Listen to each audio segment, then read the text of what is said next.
Have you ever wondered what makes someone, standing at the edge between life and death, choose to rise, keep going, and even shine brighter than ever before? This isn't a story about a miracle falling from the sky, nor is it about an invincible hero. This is the story of Min, an ordinary man with ordinary days, until one day, everything changed forever. I want to share his journey with you, not to astonish you, but to show you that sometimes, the greatest strength doesn't lie in muscles or iron will, but in the moments we choose to believe in ourselves, even just a little. Min grew up in a small coastal town, where the waves crashed against the shore like the heartbeat of the earth. He was a mechanic, his hands always stained with grease, offering a warm smile to anyone who stopped by. Min's life was simple: mornings at the shop, afternoons sipping black iced coffee, evenings at home with his wife and 2 young children. He didn't dream big dreams or chase fame. For Min, happiness was his youngest daughter's laughter when he lifted her up, or the gentle look in his wife's eyes as they gathered around the dinner table. But you know, life has a way of thrusting us into challenges we're never prepared for. One afternoon, while Min was bent over fixing an old truck, he felt a sharp pain in his chest. At first, he brushed it off as overwork. Probably just eating poorly lately, he told himself, tightening a bolt. But the pain didn't go away. It lingered, a dull ache, like an uninvited guest who refused to leave.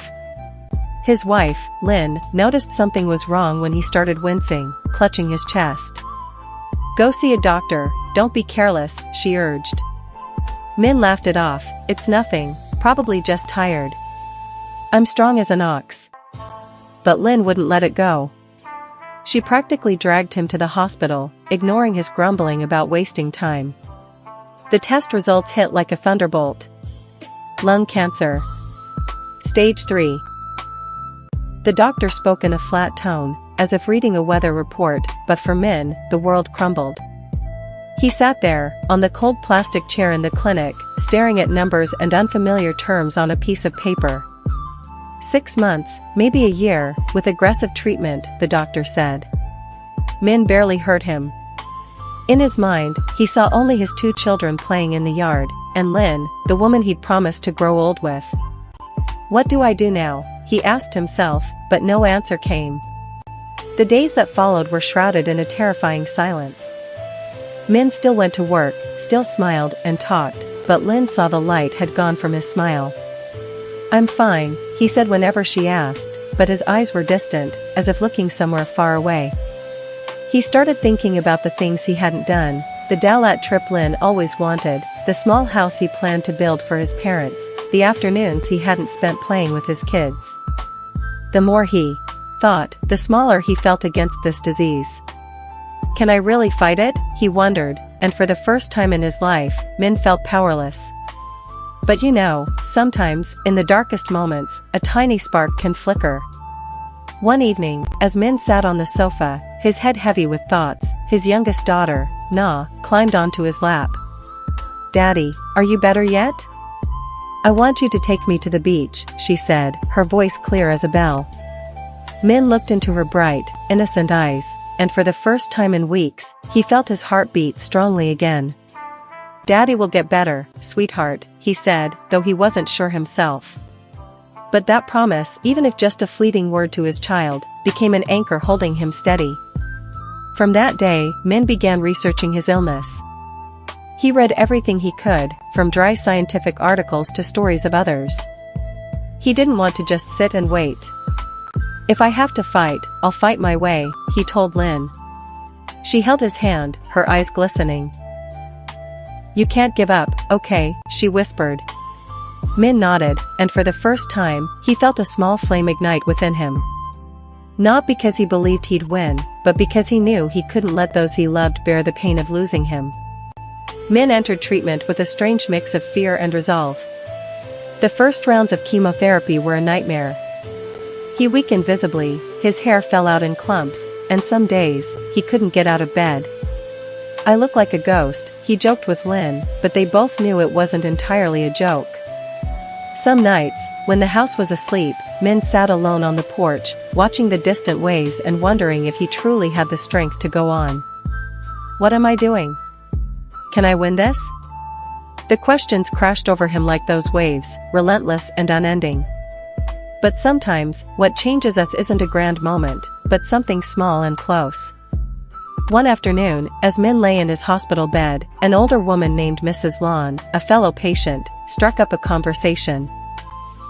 She had cancer too, but what surprised Min was her optimism. "You're still young, with so much to live for," she said, her voice slow but vibrant. "Don't think about death. Think about what you can do with the time you have." Min gave a faint smile, thinking she was just comforting him. But Mrs. Lon went on, "I was like you, thinking it was all over. But then I realized every day I breathe, I have a chance to love, to laugh, to live." Her words were like a stone dropped into the still lake of Min's heart. He began to reflect on his journey. He realized he'd let fear and despair cloud everything. "I can't change that I'm sick, but I can change how I face it," he told himself. From then on, Min started to shift. He didn't just focus on treatment, he sought to make each day meaningful. He began a journal, writing his thoughts, the things he wanted to tell his children. He started gentle yoga, just simple movements at first. Most importantly, he opened up to Lynn, sharing fears he'd kept hidden.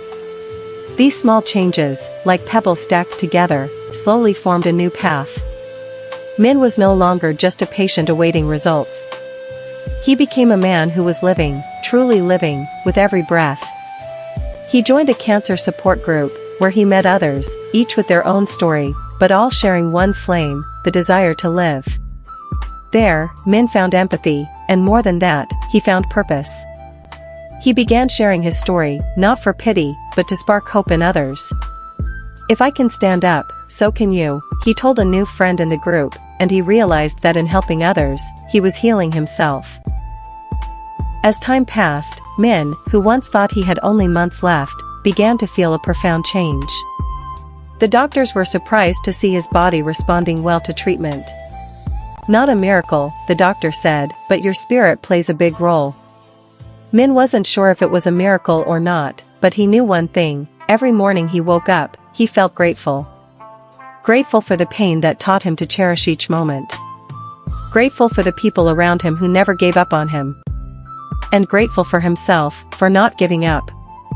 A year after his diagnosis, Min held a small party on the beach near his home.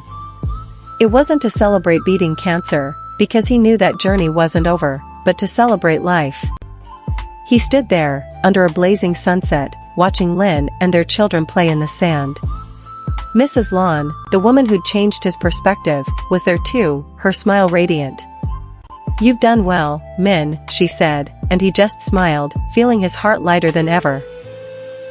That day, Min shared a line he'd written in his journal: "Some pains are born not to defeat us, but to lead us to the light." He didn't know if it touched anyone, but for him, it was everything. It was his journey, from an ordinary man, through the darkness of illness, to a new version of himself, stronger, deeper, and full of love. And you, listening to this story, I want to ask you something. If tomorrow, you face the greatest challenge of your life, how will you choose to move forward? There will be days you feel you're not enough, but remember, strength isn't about never falling. Strength is when you fall, and you choose to stand up, even just one more time. Min did it. And I believe you can too. What did you learn from this story? Hope to see you in the next video. I will tell the same story but with an even more surprising ending. Please like, share, and subscribe to my channel.